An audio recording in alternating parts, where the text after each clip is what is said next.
Good morning student. Financial accounting year first year. अब जो शिक्षण विधि आपका चल रहा था उसका बेसिक कॉन्सेप्ट आपका क्लियर हो चुका है। अब आज से मैं आपको कौन कौन सी फाइनेंशियल अकाउंटिंग के अंदर कौन कौन सी शिक्षण विधियों को उपयोग में लाया जाता है उसके बारे में बता रही हूँ। तो पहली नंबर की जो विधि आती है वो आती है व्याख्यान विधि।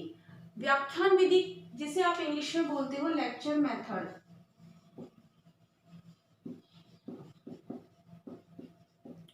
क्या बोलते हो? Lecture method. ये एक मानी जाती है जो व्याख्यान विधि है, ये एक परंपरागत शिक्षण विधि है।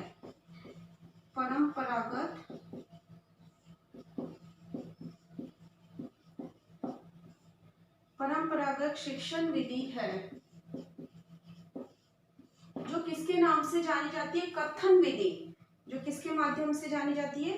कथन विधि के माध्यम से, कथन विधि के रूप में, कथन विधि के रूप में जानी जाती है। मतलब व्याख्यान विधि जिसे आप लेक्चर मेथड कहते हो, ये एक शिक्षण प्रणाली के अंदर परंपरागत शिक्षण विधि होती है जिसे कथन विधि के रूप में क्या मानी जाती है? कथन विधि के रूप में जाना जाता है। व्याख्यान विधि जो होती है वो ये होती है, एक कला है। व्याख्यान विधि क्या है? व्याख्यान जो विधि है वो एक क्या है? कला माना जाता है। क्योंकि आप देखते हो कि हम बच्चों को जब व्याख्या करते हैं किसी भी विषय वस्तु के ऊपर, तो ये एक कला के रूप में जानी जाती है जिसकी सफलता किस पे डिपेंड करती है? जिसकी सफलता अध्यापक की क्षमता, अध्यापक की क्षमता एवं उसके व्यक्तित्व पर निर्भर करती है। उसके व्यक्तित्व पर निर्भर करती है। ठीक है। व्याख्यान विधि कला के रूप में जाना जाता है क्योंकि इसकी सफलता अध्यापक की क्षमता और उसके व्यक्तित्व पर निर्भर करती है। इसलिए क्लासरूम में जाने से पहले जब अध्यापक होता है वो व्याख्यान विधि की पहले से ये योजना तैयार कर लेता है और वो उसके माध्यम से अपने विषय वस्तु को जल्दी से जल्दी पूरा करने की कोशिश करता है। तो ये माना जाता है, इसका जो स्वरूप होता है किसका?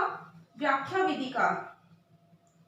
इस विधि का जो स्वरूप है वो होता है विषय वस्तु की स्वरूप किसी निश्चित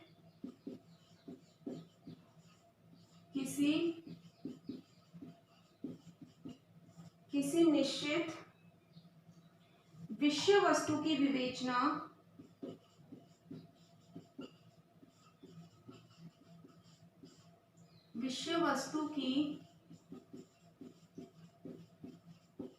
किसी विषय वस्तु की विवेचना द्वारा की जाती है।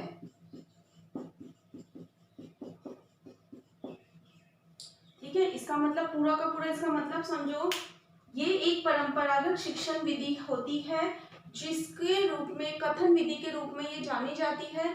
इसके अंदर क्या होता है, एक तरह से जो उच्च संस्थाएं होती है विश्व भर में, उस वहां पे व्याख्यान विधि अधिक उपयोग में ली जाती है क्योंकि इसके अंदर एक विषय वस्तु का आधार बनाते हुए उसके ऊपर व्याख्या दी जाती है।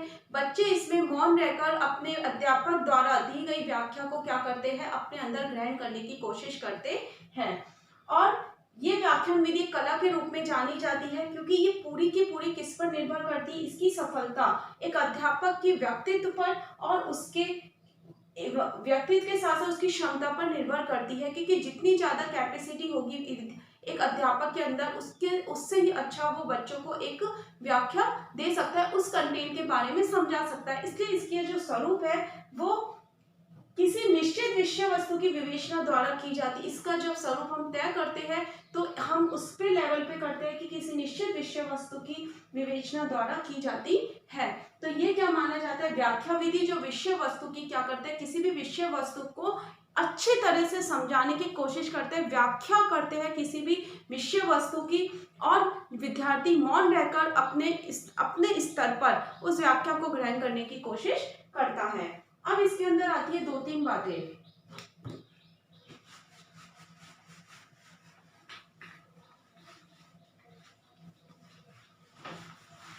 उसके बाद आता है इसके अंदर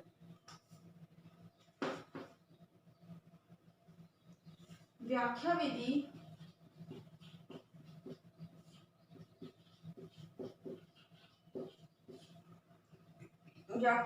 का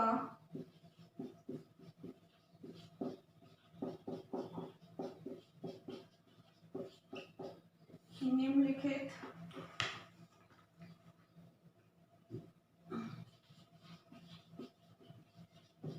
अवस्थाओं में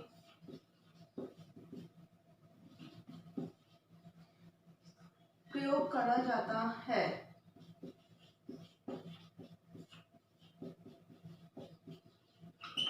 ठीक है, पहला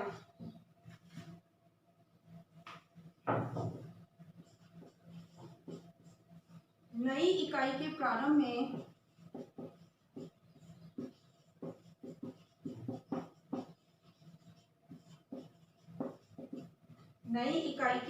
में पिछले इकाई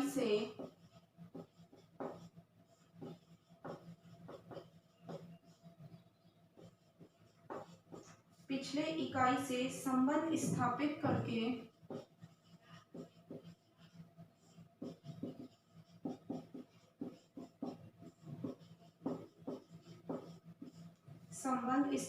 करके छात्रों को नवीन ज्ञान प्रदान करना।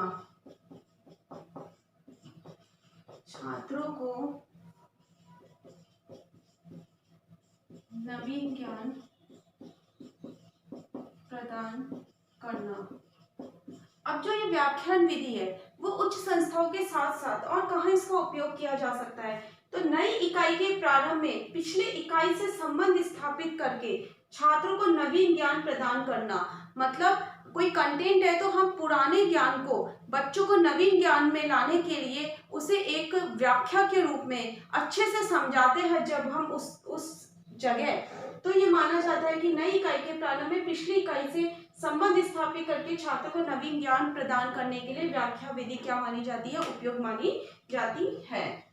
फिर दूसरा आता है इसके अंदर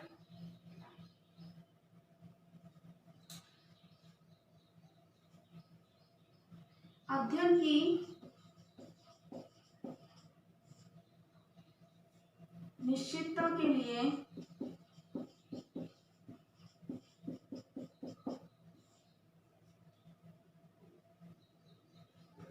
अध्ययन की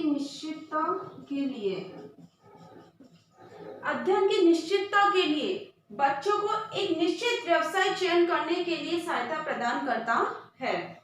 फिर नेक्स्ट आता है इसके अंदर थर्ड,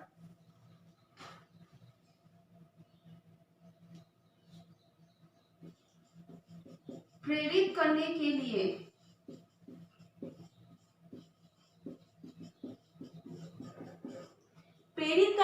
कौन सी चीजों को प्रेरित करनी है, वित्तीय लेखांकन के नियमों को या उसकी जो पाठ इकाई है उसके बारे में जानने के लिए एक तरीके से व्याख्या विधि प्रयोग में लाई जा सकती है कि वित्तीय लेखांकन हमारे लिए कितना बेनिफिट है, कितना उपयोगी है। इसको ज्ञात करने के लिए भी हम किसका उपयोग करते हैं, व्याख्या विधि का उपयोग करते हैं। फिर नेक्स्ट आता है फोर्थ नंबर,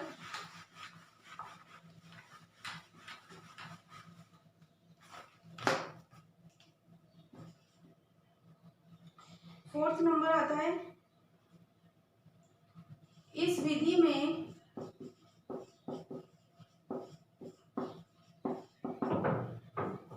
अध्यापक के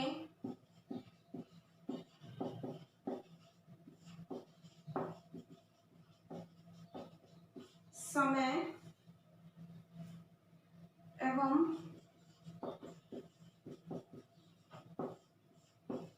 शक्ति की बचत होती है। क्यों होती है? ना इसमें कोई प्रयोग करना पड़ता है, ना इसके अंदर कोई ज्यादा से ज्यादा टेक्स्ट बुक्स का साहित्य सामग्री का उपयोग लेना पड़ता है, बस बच्चों को एक विषय वस्तु के आधार पर एक अच्छे से एक्सप्लेन किया जाता है, तो वही लेक्चर मेथड होता है। इसलिए माना जाता है कि इसके अंदर समय और शक्ति की क्या होती है, बचत होती है। फिर नेक्स्ट आता है इसके अंदर विषय वस्तु के संपूर्ण ज्ञान के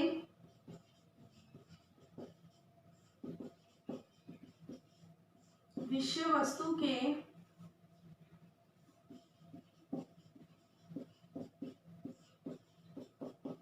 संपूर्ण ज्ञान के स्पष्टीकरण के लिए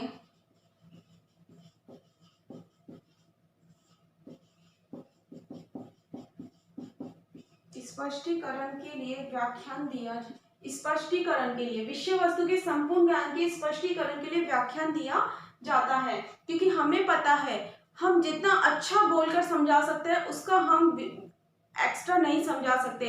इसके अलावा क्योंकि बच्चों को हमें इस तरह के बच्चों के अकॉर्डिंग ही हम अगर उसे शिक्षा प्रदान करते हैं, हम विभिन्न प्रकार के मनोरंजक एग्जाम्पल्स के माध्यम से बच्चों को समझा सकते हैं। तो व्याख्यान विधि में भी यही होता है कि संपूर्ण ज्ञान का जब स्पष्टीकरण हमें देना है तब हम किसका उपयोग करेंगे, व्याख्यान विधि का उपयोग करेंगे। फिर नेक्स्ट आता है इसके अंदर सारांश प्रस्तुत करने के लिए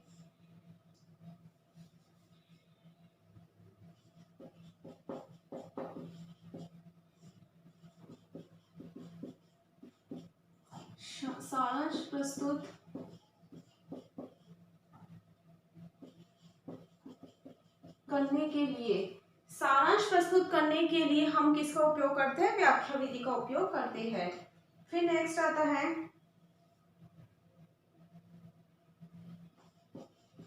गृह कार्य देने के लिए भी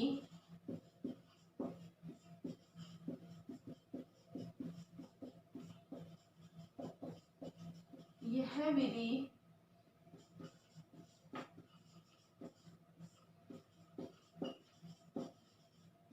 उपयुक्त होती है। गृह कार्य देने, क्योंकि उसमें बच्चे अपने विचार को व्यक्त करते हैं और विचार तभी बाहर आएंगे जब हमने उसे अच्छी तरीके से अध्यापक द्वारा क्लासरूम के अंदर सुना है। तो ये आपकी थी व्याख्यान विधि की अवधारणा। आपका होमवर्क है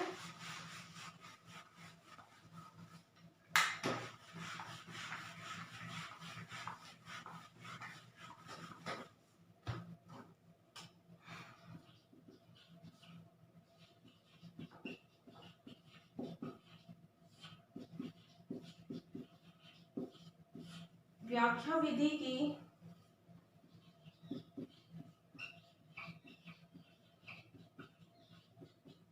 अवधारणा को स्पष्ट कीजिए। व्याख्या विधि की अवधारणा को स्पष्ट कीजिए। घर पे रहिए, सुरक्षित रहिए। Thank you.